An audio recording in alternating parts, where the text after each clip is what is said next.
आता एक 6 फेब्रुवारी 2022ला विधवा महिलांचा हळदी कुंकू म्हणून मी देवरुखमध्ये पंचायत समितीमध्ये कार्यक्रम घेतला होता आणि त्यानंतर शासनाचा GR आला. आता आपण बोलू नका फक्त हा असं म्युझिक मध्ये मध्ये पार्श्वसंगीत वाजलं तरी चालेल पण आपण बोलू नका. सगळ्यांचं लक्ष आहे.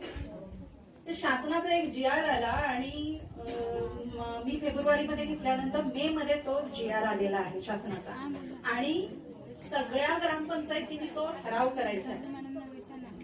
कुठला ठराव?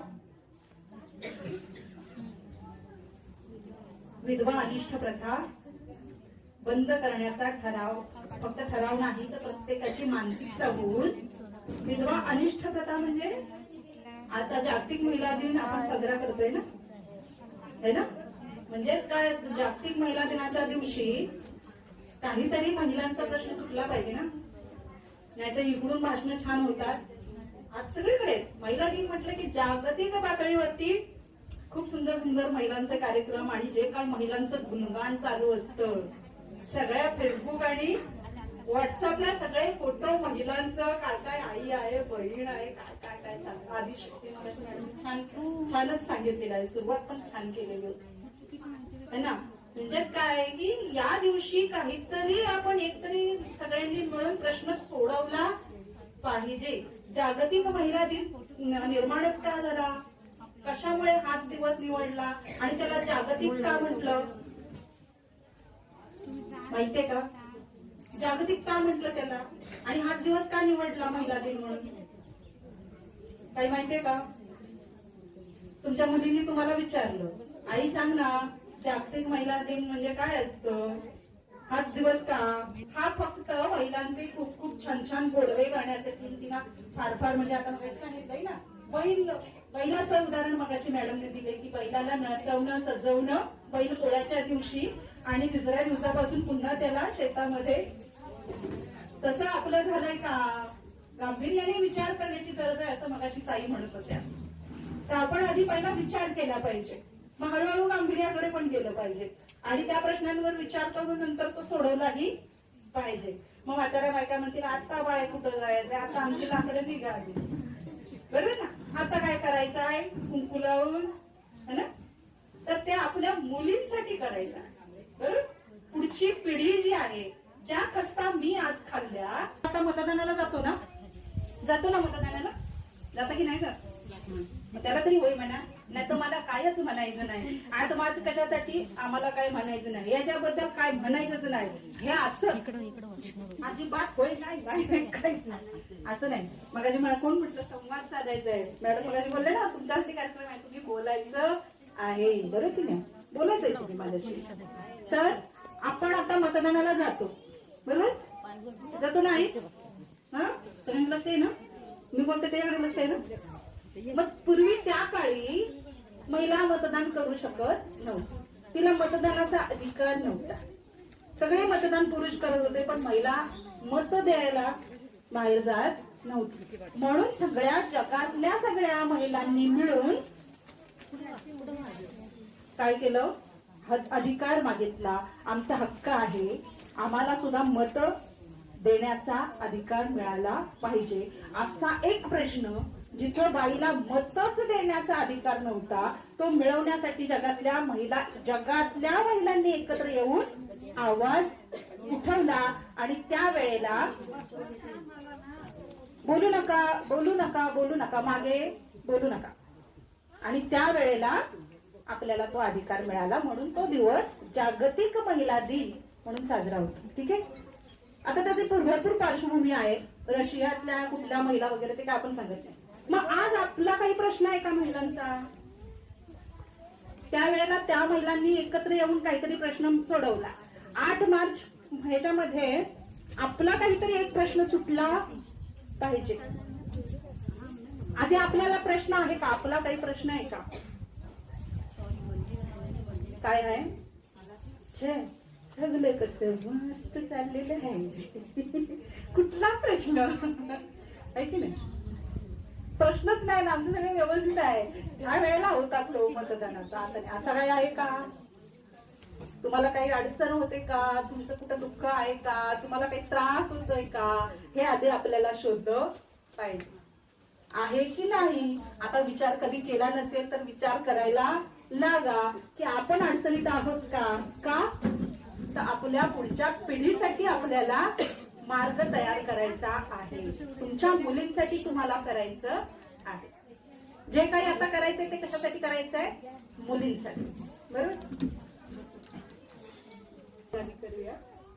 समस्या आहे का, मी आता एक प्रथा सांगितली तुम्हाला, एक वाईट एक प्रथा सांगितली की नवरा मारल्यानंतर तिचे दागिने काढणं, तिचं कुंकू पुसणं, तिची जोडवी काढणं, तिने रंगीबिरंगी साडी न नेसणं, तिनं केसामध्ये फुलं न माळणं, कुठल्याही सण उत्सवात तिनं समोर न येणं, अशी ही सगळी अनिष्ट प्रथा आहे ना.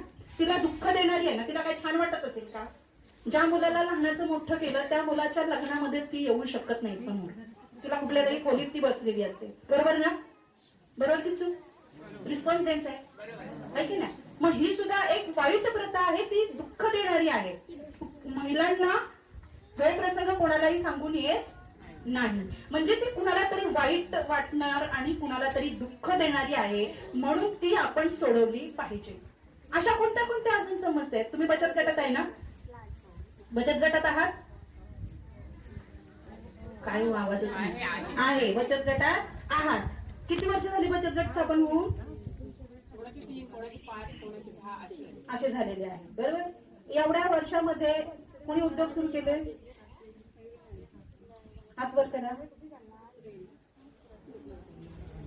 उद्योग व्यवसाय सुरू केलेल्या महिलांनी हात वर करा. किती वर्ष झाली बचत गट सुरू करू.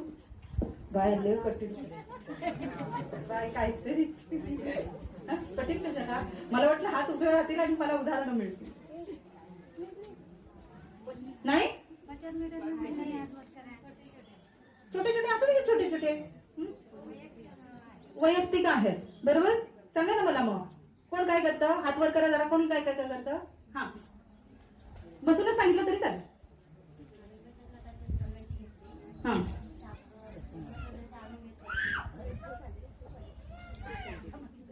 बंद झालाय. काय बंद झालाय. बचत गट बंद झालाय की घरगंटीचा व्यवसाय बंद झाला. बचत गटच बंद झाला. काय कारण.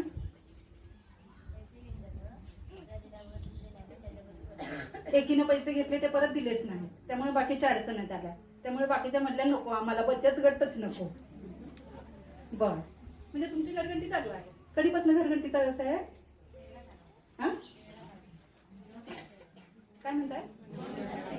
2013 पासून आहे. छान छान. घरगंटी कुठून घेतलेली. बचत गटातनं सगळ्यांनी मिळून पैसे काढून घेतलेले. बघा इतका छान बचत गट होता पण एकीने पैसे घेतले आणि दिले. असे भरपूर उदाहरणं. मी ह्या एकाच गावात नाही, मी खूप गावांमध्ये जाऊन खूप महिलांशी बोललेली आहे. म्हणजे मी मोजू पण शकत नाही इतक्या महिलांशी इतक्या गावांमध्ये जाऊन बोललेली आहे. आणि मी स्टेट मास्टर ट्रेनर पण आहे. यशोदा नावाची शासनाची संस्था आहे. त्या माध्यमातून मी जिल्हा परिषद सदस्य, पंचायत समिती सदस्य, ग्रामसेवक, सरपंच, BDO, विस्तार अधिकारी, आपल्या पर्यवेक्षिका मॅडम आहेत, त्यांना पण बऱ्याच वेळा ट्रेनिंग दिलेलं आहे. आणि मी गरिबी निर्मूलन हा जो विषय आहे जागतिक करायचा आहे ना. ते एका बचत गटाला मी भेट द्यायला गेले तेव्हा त्यांना मिळाले होते 15 लाख रुपये. अशा 10 जणी बसलेल्या होत्या. तुम्हाला पण आता मिळाले असेल. 5 वर्ष पूर्ण झालेल्यांना मिळाले ना पैसे. है ना. घेतले का पैसे. घेतले. किती घेतले. 1 लाख का 2 लाख का 3 लाख. किती मिळाले. 3 लाख. एकीने 3 लाख असे घेतले. बचत गटाला 3 लाख. एका बचत गटाला 3 लाख. 10 लाख कुठल्याच बचत गटाला नाही मिळाले. मी ज्या बचत गटाला भेटायला गेले तिथे 10 लाख मिळालेले होते. आणि त्या 10 महिलांपैकी 4 मधली एकीने 3 लाख घेतलेले होते. एकीने 2 लाख, एकीने 1 लाख. असे ते असं मस्त वाटले होते. ती म्हणजे तुला किती पाहिजे. 1 लाख घेऊन टाक. तुला किती 2 लाख घेऊन टाक. अशा सगळे वाटून झाले होते. मग मी म्हटलं की आता या 3 लाखाचं तुम्ही काय करणार. कुठला व्यवसाय करणार आहे. व्यवसायाचा आम्हाला सांगू नको म्हणे. व्यवसायाचा आम्हाला सांगू. म्हटलं आपण काहीतरी व्यवसाय करूया मिळून. इतकं छान पैसे आले तर आम्हाला व्यवसाय नाही करायचा आहे. मग मी त्या सीआरपी बाईला म्हटलं मला असा बचत गट दाखवा, तिला व्यवसाय करायची इच्छा आहे, अशा बचत गटाला आपण भेट देऊया. पण ह्यातला कारण कोणच तयार नाही. पैसे किती घेतले? 10 ते 15 लाखापर्यंत मिळाले. एका महिलेने 3 लाख घेतले. मग ती बचत गटातनं त्या पैशांचं काय करणार आहे? उद्योग व्यवसाय तर तिला करायचंच नाही. ती म्हणले आम्हाला करायचंच नाही, या मॅडमना घेऊन जाया. काय बडबड करतायत मग त्यांना माझा राग आला होता त्या महिलांना. म्हटलं काय व्यवसाय करा करतात, त्यांना घेऊन जा म्हणले. आमचं बरं चाललंय इकडे है ना. तर ते आपण बचत गट का स्थापन झाले आणि आपल्या महिलांवर आज किती मोठी जबाबदारी आहे का सांगा. हा, महिला उद्योग करू शकतात, महिला रोजगार करू शकतात, अजून महिला स्वावलंबी बनू शकतात. बरोबर. अजून कोणी उद्योग व्यवसाय सुरू केले? उद्योग व्यवसाय कोणी सुरू केले? 50 आहे. आणि तो खुरडा कसा बांधलाच आहे, म्हणजे अनुदानातून घेतलाय की नाही? माझी संस्था आहे चक्रवेदी सोशल फाउंडेशन. आता मी शिकवून फार कंटाळले. मी 2015 पासून प्रशिक्षण देते. 14 वित्त आयोगची मी ट्रेनर आहे. पाणी फाउंडेशन मध्ये आमिर खान माहितीये ना बाई? आमिर खानाला कोण नाव त्याचा तुफान आलयाचा कार्यक्रम माहितीये? तुफान आलया नाही माहिती? नाही, आपलं बघत नाही मला. सिरियल कुठली लागते? पाण्यावरती काम करणारी संस्था आहे पाणी फाउंडेशन आणि आमिर खान त्यामध्ये मेन आहे. तर त्यामध्ये मी ट्रेनर म्हणून काम केलं आणि तुफान आलयाच्या पहिल्या एपिसोड मध्ये मी आहे. म्हणजे पाण्यावरचं बरंचसं आम्हाला ट्रेनिंग दिलेलं आहे म्हणून मला ते माहिती आहे. आणि ते ट्रेनिंग घेण्यासाठी मी अहमदनगर दरेवाडीमध्ये गेलेली होती. तिथं पाणी कसं आलं ते मी बघितलंय. म्हणजे आपल्या महिलांना आज 8 मार्चचा जागतिक महिला दिन तुम्ही साजरा करत असताना आपल्याला थोडं बाहेरचं विश्व पण बघायला पाहिजे. बरोबर ना बाई? इथं ग्रामपंचायतीमध्ये येताना मुश्किल, तिकडून कुठं जायचं उंबरता ओलांडून आहे ना. का बरं असं? बाहेर गेल्याशिवाय केल्याने देशात आहे. बाहेर गेल्याशिवाय आपण आपल्याला कळणार नाही जग कुठे गेलं, आपण कुठे आहोत, आपल्याला काय केलं पाहिजे, आपल्याला ज्ञान नाही मिळू शकत. बाहेरचं जग बघायला पाहिजे. म्हणजे तेव्हा बाईला चप्पलच नव्हती का? आजगर आणि माझगर एवढंच तिचं विश्व होतं म्हणून चपला पण असायच्या. रमाबाई जेव्हा ह्याला